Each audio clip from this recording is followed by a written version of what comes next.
Lymphoma चल रहा है कंटिन्यू अभी और भी आगे चलेगा। एक ख़ास इंफॉर्मेशन आपके लिए, जैसे कि 2 डेज़ हमारा डेमो क्लास होता था, संडे टू सैटरडे। ये कल 27 को तो रहेगा, लेकिन जनवरी में ये कुछ टाइम की कमी की वजह से सिर्फ संडे का क्लोज़ किया जाएगा, सैटरडे कंटिन्यू रहेगा। अगर टाइम एडजस्ट हो जाता है तो भी ग्रुप में मैसेज डाल दी जाएगी और फेसबुक पे भी मैसेज डाली जाएगी अगर संडे को मुझे लेना होगा, क्योंकि टाइम एडजस्ट नहीं हो रहा है, इसलिए संडे का क्लोज़ कर रहे हैं। और कल 27 है, कल भी कंटिन्यू रहेगा।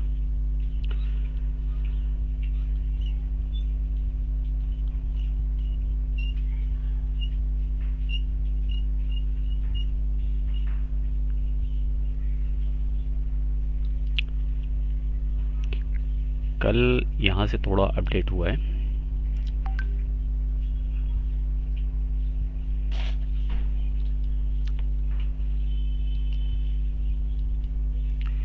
जैसे कि हम यहाँ देख रहे हैं लिम्फेटिक चैनल्स, ये बॉडी के अंदर, पूरी बॉडी के अंदर लिम्फेटिक चैनल्स सर्वाइव हो रहे हैं। सर्विकल और सुपर सर्वाइकल, एक्सिलरी, मेडिस्टेनल, सुप्रा ट्रोकेरिया, मेसेंट्रिक, एंगुलर, फेमोरल और पॉलीटेल, ये हमारे लिम्फेटिक चैनल्स हैं। और लिम्फोमा इन्हीं लिम्फ ग्लैंड्स पे ही पाया जाता है, और ये जहाँ पर स्वेल कर जाएं तो समझ लिया कि वो लिम्फोमा वहाँ पे जनरेट हो गया है। एक बार बैक में होकर के, जैसा क्योंकि lymphoma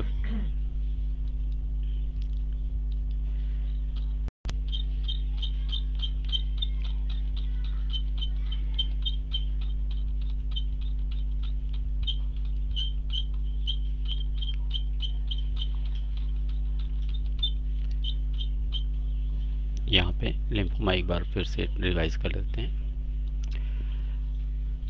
lymphoma, what cause lymphoma to develop? Question है। Lymphoma can develop when lymphocytes, white blood cells that fighting infection grow out of control. जब आउट ऑफ कंट्रोल ग्रो होते हैं तो उस कंडीशन में लिम्फोमा डेवलप होता है। This is caused by genetic changes in the cell, that means they no longer listen to signal that control their growth and death।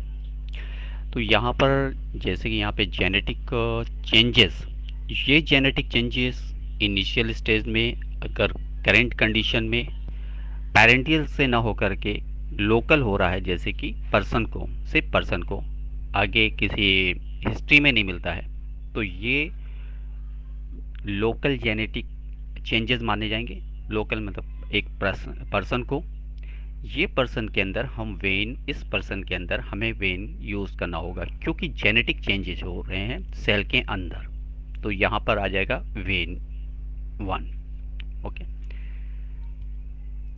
Lymphoma is a cancer that begins in infection fighting cell of the immune system.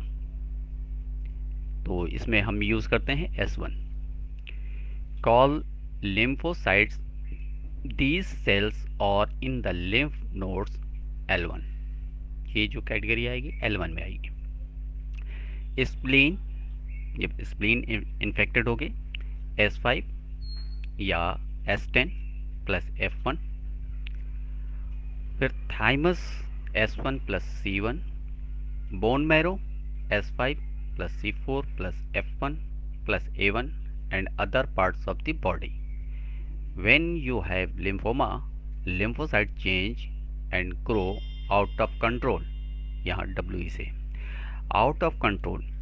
अब इसमें positive action है, कहीं पे negative भी action हो रहा है। Out of control हो रहा है, बॉडी रिमूव नहीं कर रही है, न्यूक्लियस डिस्टर्ब हो गया है।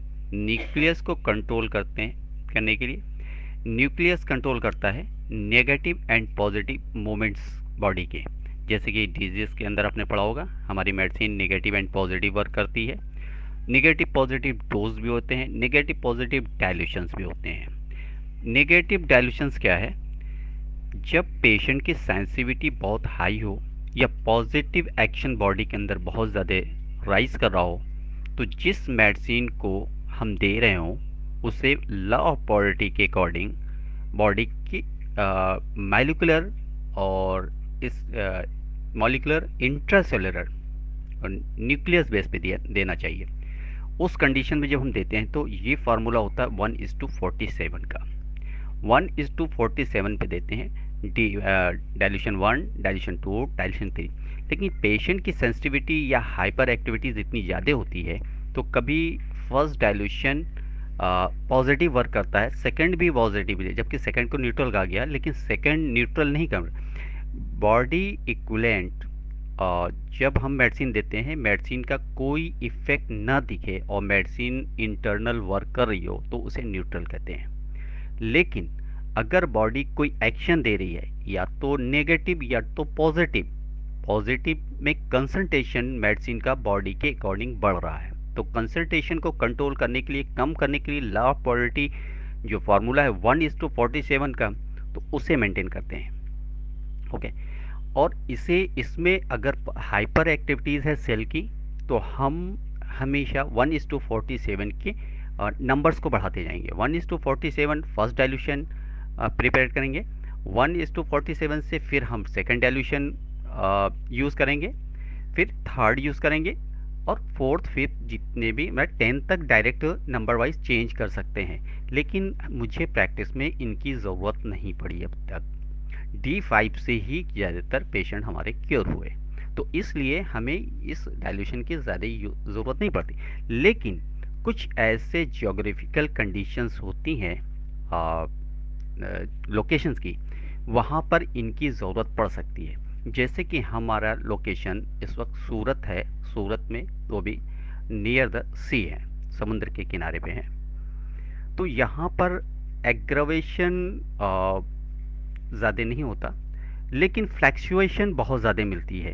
कभी पेशेंट जिस मेडिसिन को क्लिनिक में दिया जाता है ट्रायल बेस पे कि इससे पेशेंट को फ़ौरन रिलीफ मिल जाए एक्यूट कंडीशन में, हाइपर एक्टिविटीज़ में, तो वो मेडिसिन वहाँ काम करती है। लेकिन जैसे ही वो पेशेंट अपने घर पे जाता है, पीता है, तो उसे वो रिज़ल्ट नहीं मिलता, या तो रिज़ल्ट ऐसा मिलता है कि जैसे कि हाइपर, वो जो प्रॉब्लम थी क्लिनिक में हमने सॉल्व की, वो जाकर उसके घर पे हाइपर हो गई होम पे।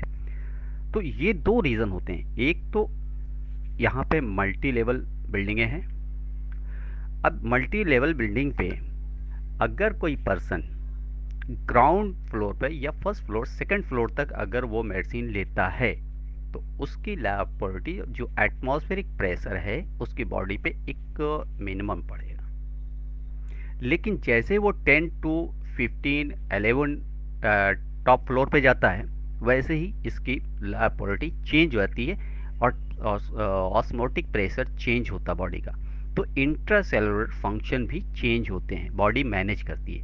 तो ऐसी कंडीशन में जब हम जो मेडिसिन देते हैं, D5 हो या 1:47 के, एग्रावेशन आने के चांसेस बढ़ जाते हैं। तो ऐसी कंडीशन में जब आप मैदानी इलाकों में, तो वहाँ पर 1:47 dilution 1, dilution 2, dilution 3 easily work करता है।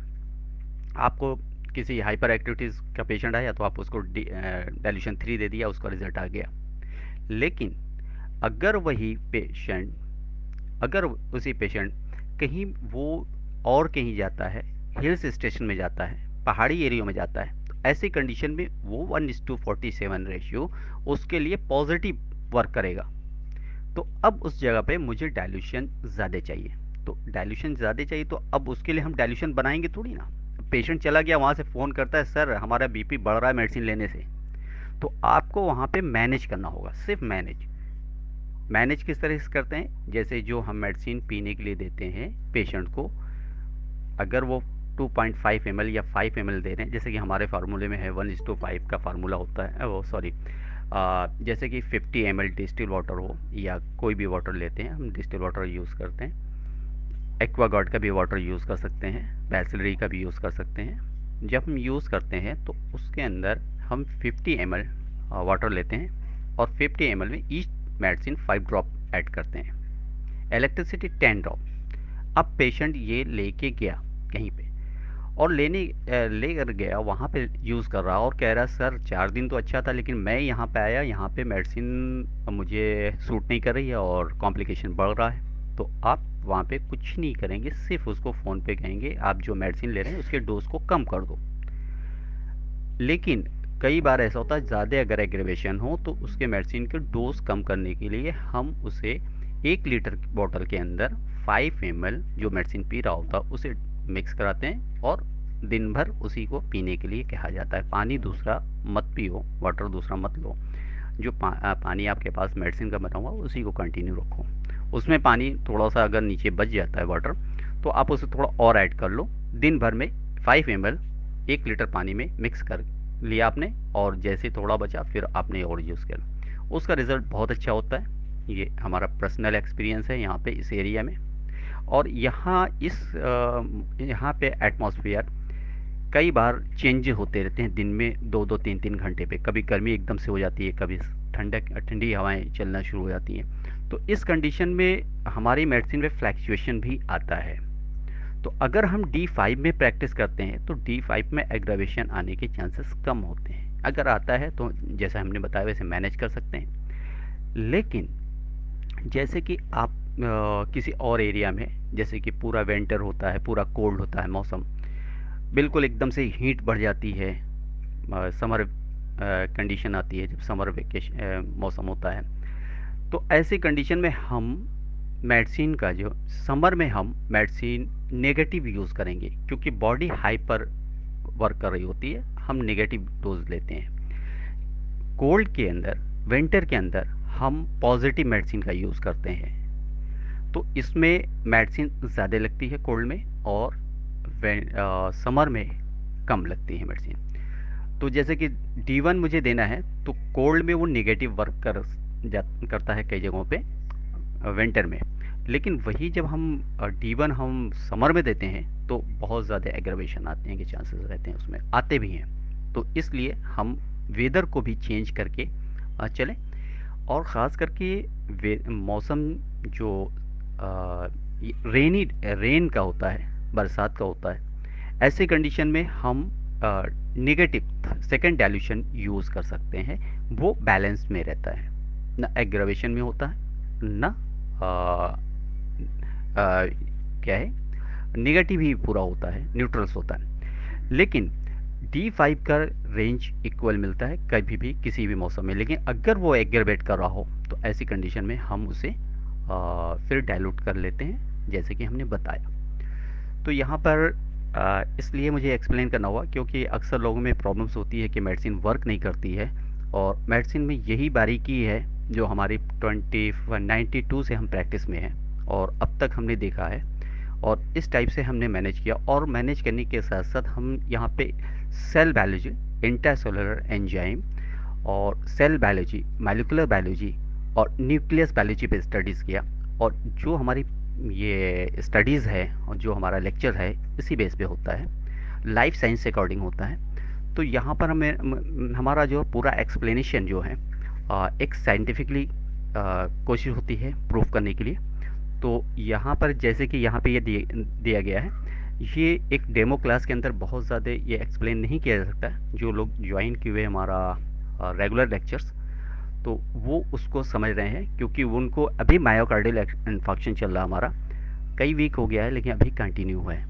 क्योंकि डीप में डीप हम जाते हैं, जब हम बहुत ज़्यादा डीप में स्टडी कर लेते हैं तब मुझे लगता है कि नहीं ये मेडिसिन यहाँ काम करेगी, इसके अलावा कहीं कन्फ्यूज़न ख़त्म हो जाता है। तो हमारी मेडिसिन 38 है, 38 लाइन्स का टोटल मेट्रियामेट का है, 38 लाइंस के अंदर ही ख़त्म हो जाने वाले। लेकिन जब हम इसको रिसर्च बेस पे स्टडीज़ करते हैं तो फिर बहुत ज़्यादा लेंदी हो जाता है। हर तरफ से कोलेस्ट्रॉल कहाँ से बढ़ता है, कैसे बढ़ता है, उसका एक्शन क्या है, वो कैसे प्रोड्यूस होता है, कैसे रिड्यूस होगा, तो ये सारी बैलेंस आती हैं जब हम सेल इंट्रासेलुलर पे वर्क करते हैं। ठीक है, तो यहाँ पे हमारा बताना था एंड अदर पार्ट्स। तो यहाँ पे W से हमने शुरू किया था। W इस टाइप से है, अगर कहीं नहीं समझ में आ रहा है कि हमें नेगेटिव देना है इलेक्ट्रिसिटी या पॉजिटिव, तो ऐसे कंडीशन में नेगेटिव या पॉजिटिव के अंदर हम WE का इस्तेमाल करते हैं। अब यहाँ पे हम थोड़ा सा इलेक्ट्रिसिटी को एक्सप्लेन कर देते हैं। रेड इलेक्ट्रिसिटी पॉजिटिव वर्क करती है, फोर्स बढ़ाती है, बॉडी के अंदर एनर्जी प्रोड्यूस करती है, ब्लड के फ्लो को तेज करती है। कभी ब्लीडिंग अगर कहीं हो रही हो तो रेड इलेक्ट्रिसिटी का यूज़ कभी ना करें। बीपी हाई हो तो भी ना करें, संभल कर करें। ब्लू इलेक्ट्रिसिटी ब्लीडिंग कंट्रोल करती है, प्लाज्मा सिक्रेट करती है और थ्रोम्बिन पैदा करती है, जिससे कि ब्लीडिंग फौरन कंट्रोल हो जाती है और आर्टीरियल ब्लड को कंट्रोल करती है। आप ध्यान में रखें, आर्टीरियल ब्लड A1 मैनेज करता है और इसी तरीके से B आर्टीरियल ब्लड को मैनेज करती है। ठीक है, इसी तरीके से G जो है ये वेनस ब्लीडिंग पे काम करती है और वेनस ब्लीडिंग ये G नेगेटिव मेडिसिन है। सेल डैमेज होने पे, सेल में टॉक्सिकेशन पैदा होने से और एंटीसेप्टिक पे भी हम G का यूज़ करते हैं। और dark bleeding, dark blackish colour की अब अगर ब्लीडिंग केस हो रही है तो वेनस ब्लीडिंग होती है, G वहाँ काम करती है। फिर आते हैं Y पे। Y जो है ये नेगेटिव मेडिसिन है, जहाँ पर हमारी बॉडी हाइपर वर्क कर रही हो, जैसे कि ब्लड का फ्लो, हाँ ये कंस्ट्रिक्ट करती है, चीज़ों को सिकोड़ती है, बांधने का काम करती है। तो ऐसी कंडीशन में अगर कहीं पर और रिलैक्सेशन एंड कॉन्ट्रैक्शंस की प्रॉब्लम क्रिएट हो रही है तो हम Y को अल्टरनेट RE के साथ यूज़ करते हैं। ओके, तो ये हो गया हमारे इलेक्ट्रिसिटी का यूज़ और इसे संभल के करना चाहिए। और अगर नहीं समझ में आए तो वहाँ पर WE इस्तेमाल कर लेना चाहिए। WE सारी जगहों पे समझ लीजिए यूनिवर्सल है मेडिसिन। अब हम सीधे अपने लेक्चर पे आते हैं। यहाँ पर आप ये लाइफ साइंस से व्हाट इज़ कैंसर, आप एक टॉपिक ये भी ले लें, उसके बाद हम फिर लिम्फोमा पे आ जाते हैं। ओके,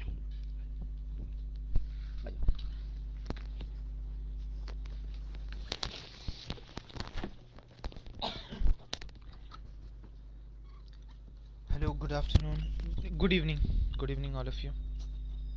बस दे दो।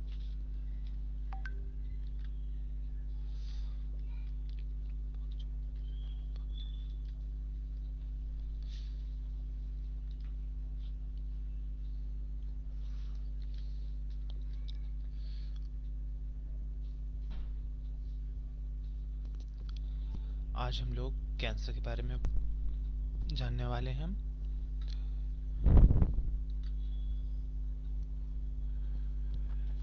टुडे कैंसर, देखिए, ऐसा डिजीज होती है, ऐसा डिसऑर्डर होता है जो कि सेल के अंदर होता है। मेनली बेसिक सेल इफेक्ट करता है। जैसे कि हमारे सारे सेल सरवाइव करते हैं, जो अच्छे सेल होते हैं वो रह जाते हैं एक पर्टिकुलर टाइम के लिए, उसके बाद वो लोग डेड हो जाते हैं। लेकिन जो ये कैंसर हमारे वहाँ ये जो सेल है ये रहता नहीं है, ये मतलब लंबे वक्त तक अपना सर्वाइवल रख लेता है। देयर आर अब 200 तरीके के तकरीबन कैंसर होते हैं, अलग अलग तरीके के। जैसे कि देखा जाए कि अगर जो तंबाकू खाते हैं उन्हें लंग्स कैंसर होता है, जिनकी ज़्यादातर स्किन सन रेज के अंदर होती हैं उन्हें मेलेनोमा होता है लेग्स के अंदर। देखो ये मेलेनोमा, यहाँ पे क्या हो रहा है, जिसको देखिए जैसे स्मोक करने से लंग्स कैंसर हो रहा है और स्किन को सन में रखने से मेलेनोमा हो रहा है, वो जो कि स्किन के अंदर हो रहा है। ये जैसे कि इन्फेक्शंस डिजीज, जैसे कि आम इन्फेक्शन होता है ना, उसी तरीके से कैंसर एक तरीके की इलनेस ही है, मल्टी फंक्शनल, बहुत से अलग अलग तरीके का। Lungs cancer, colon cancer, prostate cancer, फिर ब्रेस्ट कैंसर, स्टमक कैंसर भी होता है। There are many factors involve, बहुत सारे फैक्टर्स इन्वॉल्व होते हैं। The other factors, this is not single cause of any one type of cancer. कोई एक वजह नहीं कैंसर होने की, बहुत सारी वजहें इसमें बहुत इंपॉर्टेंट रोल प्ले करती हैं। ये देखिए, cancer is a term used to describe a large group of disease. एक बहुत बड़े ग्रुप ऑफ डिजीज को इसमें कवर किया जाता है, जिसमें सेल्यूलर माल फंक्शनिंग, मतलब सेल्यूलर में कुछ खराबी आ जाती है। हेल्दी सेल जिस तरीके से बनाए जाते हैं, जैसे कि वो अपना काम करते हैं और उसके बाद वो अपने आप मर भी जाते हैं। लेकिन कैंसरस सेल इतने शरारती होते हैं, ये लोग एक बार हो जाते हैं, इनमें कुछ गड़बड़ी आ जाती है कि वो बढ़ते जाते हैं बढ़ते जाते हैं बढ़ते जाते हैं। Physiological function, this cell is now termed as neoplasma. मतलब ये थोड़ा खराब सेल हो जाता है, मतलब अपने वक्त पे जाता नहीं है। जैसे एक मेहमान आते हैं, वो घर छोड़ के चले जाते हैं कुछ वक्त के बाद, इस तरीके से कुछ सेल आते हैं हमारी बॉडी के अंदर, वो चले जाते हैं। लेकिन एक आदमी ऐसा आके घर में बैठा हुआ है कि वो जा ही नहीं रहा है और नए नए मेहमान आते चले जा रहे हैं, तो घर भर गया है पूरा। तो उस तरीके से होता है बॉडी के अंदर, नियोप्लाज्म फॉर्म कर देता है। और यही नियोप्लाज्म आगे बढ़ के मैलिग्नेंट नियोप्लाज्म बन जाता है। ये डिजीज हो जाता है, अनरेगुलेटेड सेल ग्रोथ, जिसकी वजह से क्या होता है, बाद में ट्यूमर भी फॉर्म कर देता है। आगे जाते हैं, देखिए यहाँ पे नॉर्मल सेल डिवीजन, देखिए यहाँ पे एपोप्टोसिस मतलब ऑटोमेटिक सेल डेथ, मर जाता है सेल। लेकिन कैंसर सेल देखिए किस तरीके से ग्रो कराया जा रहा है, uncontrolled cell growth, loss of cell ability to undergo apoptosis. Normal अपना जो तरीका होता है उसको तो खो दिया, अब तो कुछ जंगलियों की तरह काम कर रहा है अपना। अब ये देखें इधर, neoplasmic mass often form a clumps of cell known as tumor. Tumor is any abnormal proliferation of cell. Sorry. Tumor is any abnormal, मतलब नॉर्मल से हट के। ट्यूमर मतलब जैसे गार्ड जैसा बन जाता है। गार्ड किस तरीके की हो रहा है ट्यूमर, एक तो बेनाइन ट्यूमर होता है, दूसरा मैलिग्नेंट ट्यूमर होता है। अब मैलिग्नेंट को कहा जाता है कैंसरस, बेनाइन जो होता है वो नॉन कैंसरस होता है। एक ऐसा स्ट्रक्चर, प्रोट्रूडिंग स्ट्रक्चर बाहर निकल आता है बेनाइन ट्यूमर के अंदर, जैसे कि एक स्ट्रक्चर बाहर निकला है, वो फैल नहीं रहा है, it is not spreading, it is not in of invasive form. Invasive characteristics का नहीं है, तो इसलिए उसे बेनाइन ट्यूमर कहते हैं। और एक है जो इन्वेजिव फॉर्म का है, आगे हम लोग बताएंगे, वो दूसरी जगह फैल भी रहा है बॉडी के अंदर, इसलिए उसे मैलिग्नेंट कहते हैं। आइए देखिए, benign non-cancerous are those tumor which grow only in one place, बस they cannot spread or invade to other parts of the body।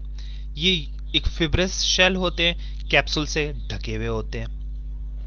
dangerous if they press into the vital organs such as the brain जैसे vital organ या liver kidney जैसे जो भी होते हैं ना vital organ, जो बहुत इंपॉर्टेंट ऑर्गन होते हैं बॉडी के, वहां अगर हो गया तो ये डेंजरस भी कर सकता है। नहीं तो ऐसे तो ये जबरदस्ती का उगा रहता है स्ट्रक्चर और बस ऐसे ही रहता है। It stay confined in its original location, जहां होता है वहीं रहता है, वहां से हटता नहीं है। लेकिन जो मैलिग्नेंट ट्यूमर होता है ये बड़ा शरारती होता है, ये पूरी बॉडी में घूमता है और ये कैंसरस होता है। Tumour are capable of invading surrounding tissue, ये आसपास के टिश्यू को भी इफेक्ट करता है, पूरी बॉडी को इफेक्ट करता है। और फिर उसके बाद क्या करता है, this disturb the DRNA and DNA of normal cell, ये आरएनए और डीएनए तक की को इफेक्ट कर देता है। ये जिस तरीके से नहीं होते, एक जगह कोई खराब लोग आ गया तो अब दूसरी जगह भी चले आते, इस तरह एक कंट्री में खराब लोग हैं, अब वो लोग अपना काम करते करते दूसरी कंट्री में भी जाके वही बुराई फैलाने लगते हैं, फिर दूसरी कंट्री में भी जाके बुराई फैलाने लगते हैं, इस तरह पूरी दुनिया में बुराई फैलाते हैं। उसी तरीके से ये कैंसरस होते हैं, ये एक जगह गलत काम करते हैं, डीएनए आरएनए को करते हैं, तो अगली जगह जाके फिर दूसरी जगह ये बुराइयां फैलाने लगते हैं सेल के अंदर,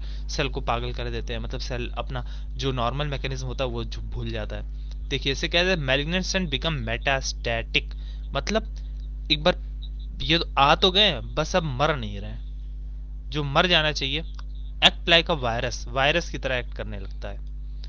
ये देखें, एक हमारे पास ऊपर की लेयर है, एक यहाँ पे नीचे की लेयर है, और ये हमारा कनेक्टिव टिश्यू है, ये बेसल लैमेला है, ठीक है। ये सेल यहाँ डिवाइड कर रहा था कायदे से, ऊपर वाली लेयर डिवाइड करती थी, नीचे वाली लेयर डिवाइड करती थी, अच्छे से चल रहा था सब। लेकिन अब यहाँ क्या हुआ, अब ये जबरदस्ती अपना ग्रो करने लगा। देखिए कितने बड़े बड़े साइज होने लगे इधर बी वाले में स्ट्रक्चर में देखिए। और अब तो इन्होंने तो हद ही खत्म कर दी, इन्होंने तो बहुत जबरदस्त डिवीजन कर दिया। इसमें देखिए नॉर्मल था, इसके अंदर थोड़ा ज्यादा किया, इसके अंदर तो और ज्यादा कर दिया। अब मैलिग्नेंट जो कार्सिनोमा है ना, अब ये सेल यहाँ पे भी नहीं, बेसल मेम्ब्रेन को फाड़ के, बेसल मेम्ब्रेन को मतलब पूरा टेयर करते हुए, चीरते हुए, अब ये पूरी बॉडी के अंदर सबको सेल को खराब करने शुरू कर दिया। तो ये बहुत खतरनाक बात है, ये बहुत सीरियस कंडीशन होती है। देखिए जैसे कि यहाँ पे देखिए आप, एक सेल है पागलों की तरह डिवाइड कर रहा है, जबरदस्ती डिवाइड करे जा रहा है, कोई ज़रूरत भी नहीं तब भी डिवाइड करे जा रहा है। फिर यहाँ देखें, यहाँ पे भी सेल डिवीजन करे जा रहा है। You could simply see that here also the cell is also dividing, and here is also cell dividing, but cell had not reached to the capillaries. Capillaries means to the blood vessels, to where it get the route to reach to another part of the body and infect the other cell. When it grow much, when it affect much, when the cell divide much and much, then it start propagating through these capillaries to the rest of the other parts of the body. And now see that this cell is get trapped, and here it has formed the whole tumor. Means how invasive structure it is, how invasive characteristic it is. Carcinoma, the type of cancer that being in the tissue like inner or outer surface of the body, या तो ectoderm या तो endoderm. ये embryogenesis का part है, embryogenesis का topic है। Ectoderm endoderm, ectoderm मतलब अंदर वाले, एक्टोडर्म मतलब बाहर वाली लेयर, एंडोडर्म मतलब अंदर वाली लेयर। या तो बहुत अंदर वाली एक्टोडर्म के अंदर कैंसर हो जाता है या बाहर वाले में हो जाता है, ये कार्सिनोमा है। सार्कोमा का क्या होता है? सार्कोमा का होता है अराइज फ्रॉम ट्रांसफरिंग सेल। जिस तरीके से ट्रांसफरिंग सेल होता है, मेसेनकाइमल ओरिजिन। फिर ये होता है लिम्फोमा। लिम्फोमा जो होता है ना, वो टी सेल और बी सेल, टी और बी लिम्फोसाइट के अंदर होता है। ये इसी दो तरीके की स्पेसिफिक सेल को इफेक्ट करता है, और ये ग्रोइंग होते हैं, मल्टीप्लाई अनकंट्रोलेबली। लिम्फोमा टी और बी सेल के अंदर, टी और बी लिम्फोसाइट पागल हो जाते हैं। ल्यूकेमिया के अंदर क्या होता है? ल्यूकेमिया के अंदर इमेच्योर बी, ये इम्यून सिस्टम को इफेक्ट करता है, WBC को इफेक्ट करता है। हाँ, मानते हैं कि टी सेल और टी लिम्फोसाइट और बी लिम्फोसाइट भी एक इम्यून सिस्टम WBC ही होते हैं, लेकिन लिम्फोमा ऐसी कैरेक्टरिस्टिक है जब स्पेसिफिक टी और बी सेल इफेक्ट होते हो। लेकिन ल्यूकेमिया ऐसी कैरेक्टरिस्टिक है जिसमें WBC जैसे मैक्रोफाज, कोई भी WBC killer cell, natural killer cell कोई भी इफेक्ट कर जाता है, कोई भी जबरदस्ती डिवाइड करने लग जाता है, तो उसे ल्यूकेमिया कहते हैं। ये देखें यहाँ पे स्टैंडर्ड डोगमा बनाया गया। Carcinogen like the chemical tobacco, alcohol, जैसे टोबैको अल्कोहल कोई केमिकल की वजह से, जैसे फिनोलिक कंपाउंड, कोई एल्डिहाइड कंपाउंड, कोई भी ये होते हैं carcinogenic, benzene type of ring के स्ट्रक्चर, वो सारे कैंसर कर देते हैं। और mutation these genes cause mutant cell and reproduced excessively with subsequent lead to the tumor formation, later metastasis. Metastasis एक स्टेज होता है जो कैंसर स्टेज में ले जाया जाता है। मॉडिफाइड डोगमा, देखिए जैसे कि यहाँ पे एक से ज्यादा जीन को खराब कर दिया गया, अब ये रेगुलेट बना नहीं पा रहा है, ये अपने जो बिगड़ गया है ना उसका वो बना नहीं पा रहा है। जिस तरीके से कोई गवर्नमेंट है, वो कुछ गलती हो गई है स्टेट के अंदर या कंट्री के अंदर, लेकिन वो उसको सुधार नहीं पा रही है और गलतियां बढ़ती जा रही हैं, तो ऐसा होता है। देखिए अर्ली इंस्टेबिलिटी थ्योरी, इसके अंदर ये होता है क्रोमोसोमल इंस्टेबिलिटी अकर हो जाता है। जिस तरीके से जो डॉटर सेल होता है ना, जिस तरह एक मदर सेल होती है उसमें से 2 डॉटर सेल निकलते हैं, उनके पास क्रोमोसोम बराबर का नहीं पहुंच पाता है, तो अर्ली इंस्टेबिलिटी थ्योरी, ये थ्योरी बताई गई है केवल कि ये वजहें होती हैं। एनाप्लॉइडी स्ट्रक्चर मतलब एनाप्लॉइडी, पॉलीप्लॉइडी स्ट्रक्चर, जैसे कि एक के अंदर क्रोमोसोम मिल पाया, दूसरे वाले को ज्यादा नहीं मिल पाया। जैसे कि अगर सपोज करें कि एक मदर सेल थी जिसके अंदर 4 क्रोमोसोम थे, लेकिन उनके दो डॉटर सेल हुए, उसके अंदर क्या हुआ, मेटास जिस तरह होता है प्रोफेस, मेटाफेस, एनाफेस, टेलोफेस, ये होता है। तो प्रोफेस मेटाफेस तक पहुंचा, लेकिन मेटाफेस के अंदर क्रोमोसोम सही से डिवाइड नहीं हो पाया। एक डॉटर को मिल गए 3 क्रोमोसोम, एक डॉटर को मिले सिर्फ 1 क्रोमोसोम। होना चाहिए दोनों के पास होना चाहिए था, लेकिन 3 और 1 का अलग अलग रेशियो हुआ, तो वही हो गया एनिप्लॉइडी स्ट्रक्चर। अब ये देखें, कैंसर एक जेनेटिक डिजीज होती है। Most cancer result into the mutation, या तो कोई बॉडी के सेल होते हैं या कोई जर्म लाइन के सेल हो जाते हैं। ऑन्कोजीन्स भी रिस्पॉन्सिबल करता है इस चीज़ों के लिए। अब ये देखिए इधर स्पेसिफिक तरीके का होते हैं। जीन के अंदर अल्टरेशन, पॉइंट म्यूटेशन, इंसर्शन, कोई नया जीन आ जाए, कोई जीन जबरदस्ती हमारा मल्टीप्लाई कर जाए, या कोई प्रोटीन का स्ट्रक्चर बदल जाए, ये तो नॉर्मल प्रोटीन होता तो अच्छा ही रहता, मतलब कैंसर ही नहीं होता, या कोई जो स्ट्रक्चर था डीएनए का वो टूट के अलग हो गया, वैसे स्ट्रक्चर। ये देखिए इतना कॉम्प्लेक्स हमारा सेल होता है, इसके अंदर ज़रा से भी कहीं चेंजेस आ जाते हैं ना, किसी भी तरीके से एनवायरमेंटल क्यू या न्यूट्रिएंट्स या नेचर से कुछ आ जाता है ना, इस वजह से हमारा पूरा सेल खराब हो जाता है। तो बहुत इंपॉर्टेंट होता है इसको प्रिजर्व रखना। फिर यहाँ पे स्टैटिक्स ऑफ कैंसर बताया गया कि कितना कितना कैंसर हो रहा है, जिस तरह 14.1 मिलियन न्यू केसेस अराइज हो रहे हैं, कैंसर बहुत ज़्यादा फैल रहा है, prostate cancer, liver cancer, lungs cancer, stomach cancer. देखिए यहाँ पे अच्छे खासे रेशियो बताए हुए हैं। अब देखिए यहाँ पे कैसे पता चलता है, बायोप्सी करने से, एंडोस्कोपी करने से, ब्लड टेस्ट होता है, बोन मैरो एस्पिरेशन होता है, पैप टेस्ट होता है, सीरम एनालिसिस होता है, ये सारे पूरे बताए गए किस तरीके से डायग्नोस किया जा सकता है। फिर यहाँ पे बताया जा रहा है ट्रीटमेंट कैसे किया, chemotherapy, radiation therapy, target immunotherapy, फिर स्टेम सेल ट्रांसप्लांटेशन और भी तरीके के जो लेजर से कैंसर को समझाया जाता है, ट्रीट किया जाता है। प्रिवेंशन करना हो तो भैया टोबैको ना खाएं, तंबाकू ना खाएं, तंबाकू से बचें।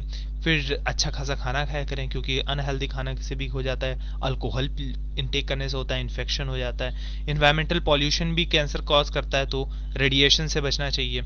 बस, थैंक यू, हो गया। अब इससे रिलेटेड किसी को भी कुछ भी पूछना हो तो बता दीजिए। कोई क्वेश्चन? हेलो? कुछ नहीं।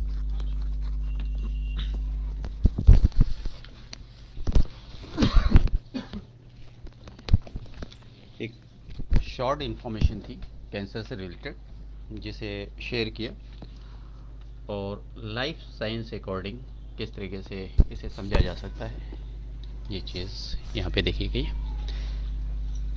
अब हम आ जाते हैं अपने मेन टॉपिक पे, मेडिसिन्स पे। जैसे कि अभी आपने देखा कि सेल्स को मैनेज करने की बात आई, तो हमारा पूरा ट्रीटमेंट यहाँ पे इम्यून सिस्टम और सेल मैनेजमेंट में आता है। हम बॉडी के सेल्स को मैनेज करते हैं और इम्यून सिस्टम को मैनेज करते हैं, और इम्यून सिस्टम जब एक बार मैनेज हो जाता है तो उस कंडीशन में फिर ये डिजीज सरवाइव नहीं करती और ख़त्म हो जाती है।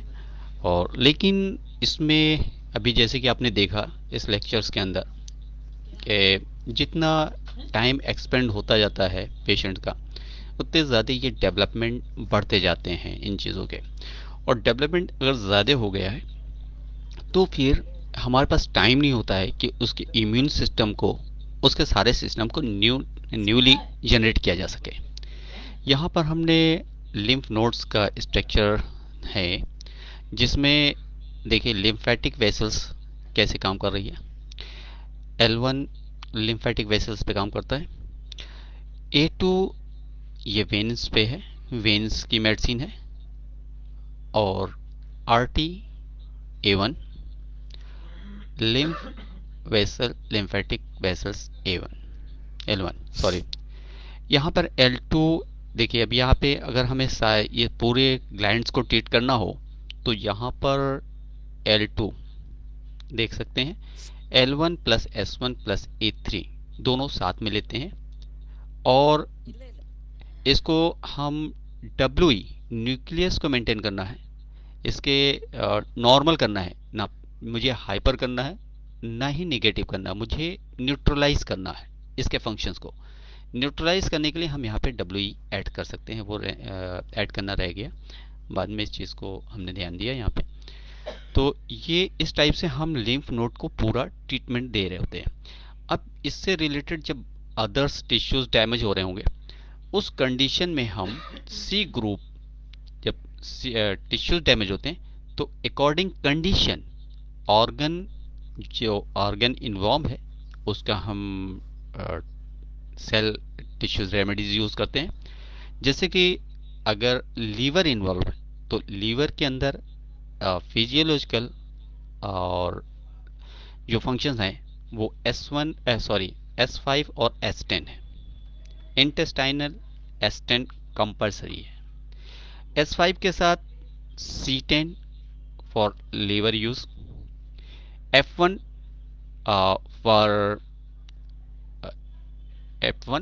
For nervous system to control liver functions, F1 F1 जो है यूज होता है लंग्स पे,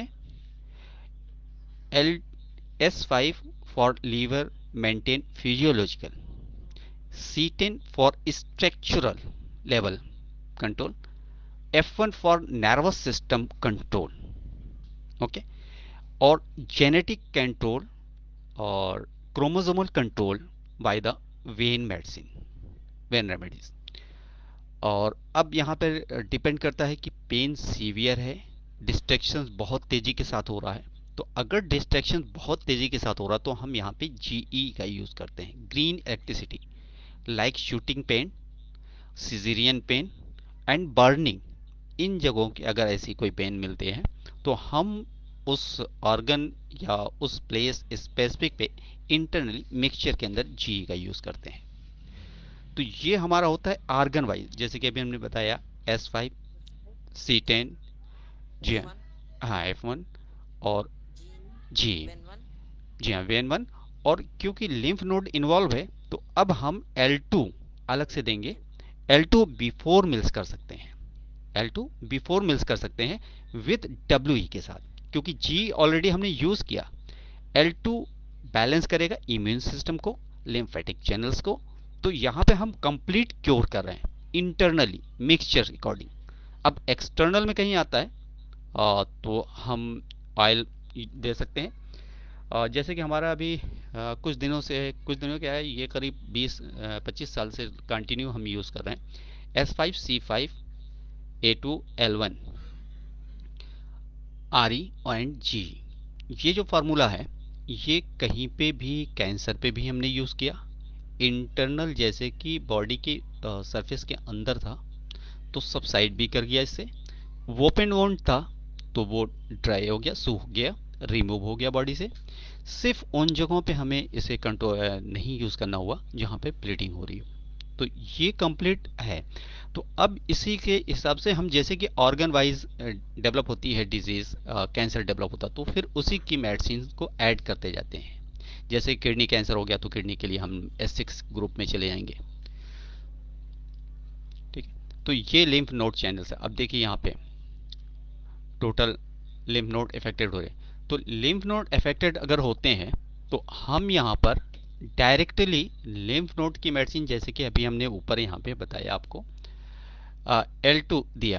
तो अब स्ट्रक्चरल डैमेज हुआ है तो स्ट्रक्चरल डैमेज जो है प्राइमरी लेवल पे है, प्राइमरी लेवल पे है तो यहाँ पे हम C ग्रुप C1 दे सकते हैं अकॉर्डिंग कंडीशन। प्राइमरी लेवल पे C1 दे सकते हैं। और अगर टॉक्सिकेशंस के अकॉर्डिंग अगर है, टॉक्सिक वहाँ पे डेवलप हो गई टॉक्सिन लेवल, तो C5 वहाँ पे फर्स्ट फॉर्मेशन है, पैरेटिक कंडीशन है तो ऐसी जगह पे C5 यूज कर लेते हैं। कोई भी वॉन्ड्स हो बॉडी के कहीं पे भी, अगर वॉन्ड्स हैं जो पश फॉर्म हो गए हैं, सिक्रेशन हो रहा है, बैड स्मेल है, तो ऐसे कंडीशन हम C5 यूज कर लेते हैं। तो C5 उन डेड सेल्स, डैमेज सेल्स को रिमूव करता है और न्यू सेल्स फॉर्म करता है। तो ये उस जगह का स्ट्रक्चर मेंटेन होता है, ठीक है। तो इस तरीके से पूरे लिम्फ चैनल्स का हम ट्रीटमेंट कर लेते हैं कहीं पर भी मिल जाए। ये ब्रेस्ट के अंदर भी अक्सर ऐसे ही देखा गया है कि ट्रीटमेंट्स डिफरेंट टाइप्स के ट्रीटमेंट देते हैं। तो प्राइमरी ट्रीटमेंट हमारा जो L2 के साथ C1 और WE से शुरू होता है। अगर स्टेज चेंज हो गई है तो मेडिसिन चेंज हो गई, अगर ओपन वोन्ड्स हो गया है तो C5 आ जाएगा।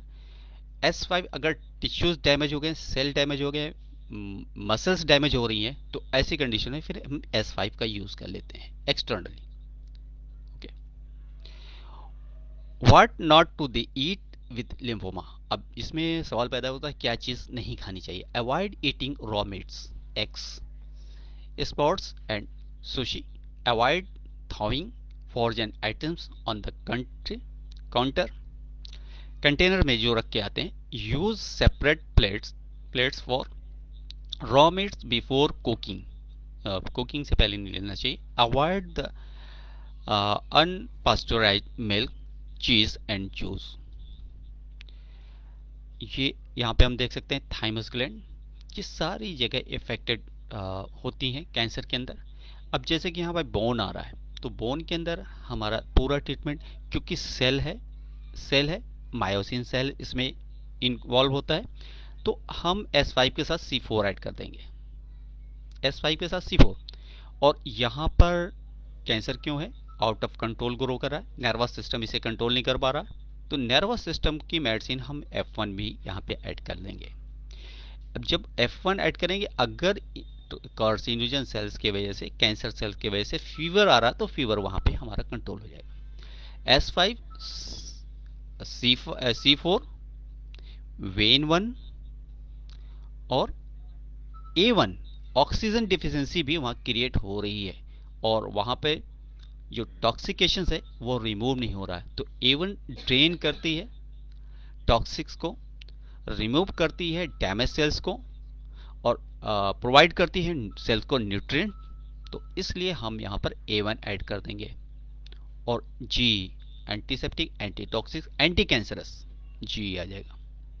ओके, L2 और WE अलग से देते रहेंगे, क्योंकि हमें पूरी बॉडी को सेव करना है। और जब सेल पूरी बॉडी के अंदर सर्वाइव हो गए हैं, तो लास्ट स्टेज में किस्मत अच्छी हो तो बचा सकते हैं, वरना फिर बहुत मुश्किल होता है। आप इनिशियल स्टेज में आए तो समझ लीजिए 80% आप क्योर कर सकते हैं, हमें मिला रिजल्ट।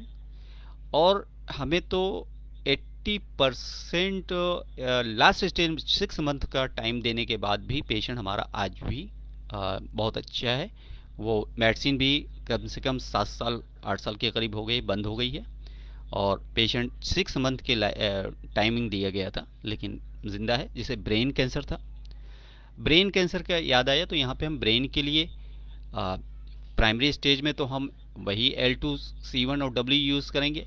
अगर सेकेंडरी और थर्ड स्टेज में निकल गया है या लास्ट स्टेज में, तो C5 ज़रूर ऐड कर देंगे S1 के साथ। ओके, ये जब सिस्टमेटिक ज़्यादा चीज़ें जो है क्रिएट, क्योंकि हम जब लेक्चर्स ले रहे हैं तो जैसे कि मायोकार्डियल अभी हमने बताया इन्फेक्शन के लिए, तो पूरे सेल के अंदर तक जाते हैं। तो जैसे कि ये हमने जो डिजीज़ को यहाँ पर थोड़ा सा एक हाईलाइट किया है, तो ये डिजीज़ रेगुलर क्लासेस के अंदर पूरी हो रही है, कंटिन्यू हो रही है। और रेगुलर क्लासेस जो हमारे चलाए जा रहे हैं, रीज़न उसका ये है कि हम उसमें कोई फिक्स कोर्स नहीं है कि आप 6 महीने लो, साल भर लो, 2 साल लो, हमें कोई कोर्स कराना है। कोर्स ये है कि आपको मेडिसिन समझ में आ जाए, आप निकल सकते हैं, जा सकते हैं, आप प्रैक्टिस करते हो जाएं। सेल बॉडी को हर तरीके से समझना है। और यहाँ पे क्योंकि डेमो क्लास होता है, बहुत शॉर्ट टाइम होता है, इसलिए थोड़ा टाइम दें। अगर समझ में आता है तो ठीक है, आप क्वेश्चन कर सकते हैं। अगर आप ज़्यादा डिटेल्स में जाना चाहते हैं तो हम हमारे रेगुलर प्रोग्राम में आ सकते हैं जो डेली का है। Is lymphoma a terminal cancer? Lymphoma most often spread to the liver, bone marrow और lungs। अब देखिए लीवर के लिए तो हमने आपको अभी एक्सप्लेन किया, बोन मैरो के लिए भी एक्सप्लेन किया। लंग्स में सिर्फ चेंज होगा, यहाँ पे P2 आ जाएगा, P ग्रुप की मेडिसिन आएगी अकॉर्डिंग कंडीशन। P1 भी दे सकते हैं, P2 भी दे सकते हैं, जिस टाइप का पेशेंट हो। अगर ओल्ड एज में है तो P4 देंगे, अगर लेडीज़ है तो P3 देंगे, यंग है, कंजेक्टिव है, कंजेशन बहुत ज़्यादा है तो P2 दे देंगे, अगर नॉर्मल है तो P1 दे देंगे। तो इस तरीके से हम पूरा ट्रीटमेंट सेम होता है। हाँ, कंडीशन अगर यहाँ पे ज़्यादा क्रिटिकल है, ब्लीडिंग भी हो रही है, तो ऐसे कंडीशन में हम फिर C5 ऐड ज़रूर करेंगे, वरना फिर अगर रेस्पिरेटरी कंजेशन सिर्फ है तो C2 ही ऐड करके छोड़ देंगे। तो यहाँ पे S2 C2 और L1 A2 और F1 और P ग्रुप की मेडिसिन ऐड कर लेंगे, ठीक है। और W देंगे, अगर कॉम्प्लिकेशन राइज बहुत ज़्यादा हुई है तो G ऐड कर लेंगे, ठीक है। सॉलिड लाइक स्टोन टाइप के अगर नॉट्स आपको कहीं मिल रही है, एक्सटर्नल इंटरनल कहीं, जैसे कि ब्रेस्ट कैंसर में अक्सर होता है, बहुत ज़्यादा टाइटनेस हो जाती है जैसे कि स्टोन, लाइक स्टोन, तो वहाँ पे हम RE यूज़ करते हैं। जहाँ पे स्टोन टाइप इन्फ्लामेशन हो, हार्डनेस बहुत ज़्यादा हो, वहाँ पे RE यूज़ करते हैं। RE अगर देने से पेन बढ़ रही है तो RE को वही हमने कहा 1:47 का D3 यूज़ करेंगे। अगर D3 से भी यूज़ अगर पेन बढ़ रही है तो फिर हम आगे डाइल्यूशन बना लेंगे, ठीक। Stage third, lymphoma as common is still very treatable and often curable. Time से अगर किया जाए तो क्योरेबल है depending on NHL subtypes. Stage third and stage 4 are now considered a single category because they have the same treatment of prognosis. ये देख सकते हैं यहाँ पे diagram of the lymphatic system back portion से. Spleen भी cancer होता है. बॉडी के जहाँ जहाँ लिम्फ पाई जाएगी सारी जगह पे कैंसर लिम्फोमा पाया जा सकता है. Is lymphoma always cancer? ये शायद पिछली बार हो चुका था, बीच में अपडेट हुआ है तो इसलिए दोबारा आ गया. Lymphoma is a cancer of the lymphatic system which is a part of the body germ fighting network. The lymphatic system include the lymph nodes, lymph glands, spleen, thymus gland and bone marrow. Lymphoma can affect all those areas as well as other organs throughout the body. बाहर के हिस्से में भी lymphoma हो सकता है. Stage आप देख सकते हैं. स्टेज फर्स्ट में इफेक्टेड सिर्फ नेक पे है, हॉस्किंग लिम्फोमा इसे कहेंगे. स्टेज सेकंड पे है, ये बढ़ करके आर्मपिट पे आ गया. थर्ड स्टेज में ये एब्डोमेन भी टच कर लिया और 3 से 4 जगह पे ये अफेक्टेड कर दिया. अब ये जो फोर्थ स्टेज में आया ये पूरी बॉडी नियर अबाउट इफेक्ट हो चुकी है. ग्लैंड्स आपको मिलना शुरू हो जाते हैं, पेशेंट के ग्लैंड. अब इसमें क्या होता है, ऊपर सर्जरी के अंदर ये 2-3 ग्लैंड्स होती हैं, पहले काट ब्रेक इसे ऑपरेट करके निकाल देते हैं. उसके बाद पता चला कि ये 5-6 और हो गई. ठीक है, एक बार और ऑपरेशन करेंगे, फिर उसके बाद और सर्वाइव हो गई. अब कहते हैं या तो सेक ले लो या केमोथेरेपी ले लो. यहाँ भी करते हैं, कई बार यहाँ पे ऑपरेशन ही कर देते हैं. फिर बाद में ये कहते हैं कि अब आप चले जाओ, अब इसका कोई इलाज नहीं बचा, आप आराम करो. तो हम लोगों केस 4 स्टेज पे ही मिलते हैं और 4 स्टेज पे सेंसिटिविटी बहुत ज़्यादा बढ़ जाती है. तो ऐसे कंडीशन में हम डायल्यूशन के तरफ जा सकते हैं. पहले D5 से अगर ट्राई करें, D5 से अगर ट्राई करने पर और पेन राइज कर रहा है, मेडिसिन काम नहीं कर रही है, तो उसको एक और जैसे कि आपने डायरेक्ट बना के D5 की डोज दिया, नॉर्मल दिया पीने के लिए कि आपने 50 ml डिस्टिल वाटर में बना के दिया और कहा कि आप सुबह शाम 1-1 चम्मच पीते रहो 5 ml. लेकिन उससे कोई रिजल्ट नहीं आ रहा. तो आपको रिजल्ट को टेस्ट कैसे करना है, आप उस 1 चम्मच यानी 5 ml जो मेडिसिन है आपको हाफ कप या 1 कप जो भी हो, थोड़ा लूक वार्म वाटर, इतना हो कि जैसे कि मुंह में गर्मी महसूस हो, ईजिली ना पिया जा सके, उसमें आप मिक्स करें और मिक्स करके पीने के लिए दें. तो इसमें क्या होगा कि या तो इसकी पेन बढ़ने लगेगी या तो पेन घटने लगेगी. अगर घट रही है तो समझ लिए कि इसको पॉजिटिव डोज ज़्यादा क्वांटिटी में मेडिसिन चाहिए, मेडिसिन एग्रेसिव चाहिए. तो ऐसे कंडीशन में हीट के साथ जब मेडिसिन जाती है, कई बार ऐसे भी वर्क करती है, और फिर अगर इससे रिजल्ट नहीं मिल रहा, पेन बढ़ गई, तो अब आपको क्या करना है, चिल्ड वाटर में, फ्रीज के पानी में अगर देने जैसा है कि उसे सर्दी जुकाम वगैरह कुछ नहीं है, ऐसा कुछ कराइजा वगैरह स्नीजिंग वगैरह, तो आप फिर चिल्ड वाटर में दे दें, फ्रीज के पानी में दे सकते हैं. तो उसमें भी कई बार ऐसा होता है कि पेन अगर नॉर्मल से कंट्रोल नहीं हो रही है, हीट देने पे गर्म बहुत ज़्यादा हो रही है, या फिर नॉर्मल में भी पेन है तो कोल्ड वाटर में देने पर उसकी पेन रिलीफ मिल जाती है. तो ये 3 स्टेज होते हैं प्रैक्टिस का. तो आपका जो हीट में दिया वो पॉजिटिव एक्शन था, जो आपने नॉर्मल दिया वो न्यूट्रल था, जो आपने कोल्ड में दिया वो नेगेटिव हुआ. ये सेल के इंटरनल प्रॉपर्टी पे, जैसे कि आप पानी पीते हैं सर्दियों में तो एकदम से ठंडक बहुत ज़्यादा लगने लगती है, आप चाय पीते हैं तो गर्मी महसूस होने लगती है. तो ये सेल के अंदर जाके सेल को स्टिमुलेट करते हैं, और जैसे हीट बॉडी के अंदर पहुंचती है, सेलों के अंदर पहुंचती है, हमारी पूरी बॉडी के अंदर गर्मी महसूस होने लगती है. तो इसलिए हम ये 3 फेजेस से डायरेक्ट ट्रीटमेंट कर सकते हैं. Okay. Is stage 4 lymphoma curable? Stage 4 lymphoma means that cancer has spread to an organ external to the lymphatic system. The survival rates vary widely depending on an individual's risk factor and types of cancer.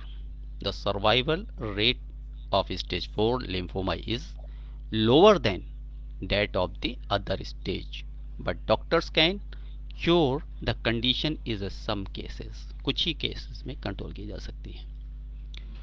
अब ये देख सकते हैं affected जो lymphoma है, ये जो green है नॉर्मल रेंज है, और ये जो कलर चेंज हो रहा है कुछ ब्लैक जॉम जैसा, तो ये जो है अफेक्टेड हो गए. लिम्फोमा, अब ये है स्प्लीन का स्ट्रक्चर, रीनल सरफेस और splenic arteries and when, gastric surface. Lymphoma और हेल्दी लिम्फोमा होगा तो सेल्स इस तरीके से डिस्ट्रॉय होंगे, डिस्ट्रक्शंस होंगे और इनलॉर्जमेंट बढ़ेगी, और हेल्थ में आपस में अरेंज रहेंगे, डी अरेंज हैं और अरेंज हैं. Can you have lymphoma without any symptoms? Patient with low grade lymphoma usually experience little to no symptoms. The first sign of this disease include swollen but painless lymph nodes. अक्सर आपने patient देखा होगा, patient आते हैं तो कहते हैं कि ये स्वेलिंग तो दिख रही लेकिन कोई इसमें तकलीफ नहीं हो रही है. जब ये अपने मूवमेंट पे आते हैं तब जाकर के ये fever, night sweatings, unexplained weight loss, और फीवर नहीं हुआ तो वेट लॉस हो सकता है, फैटिगो, बोन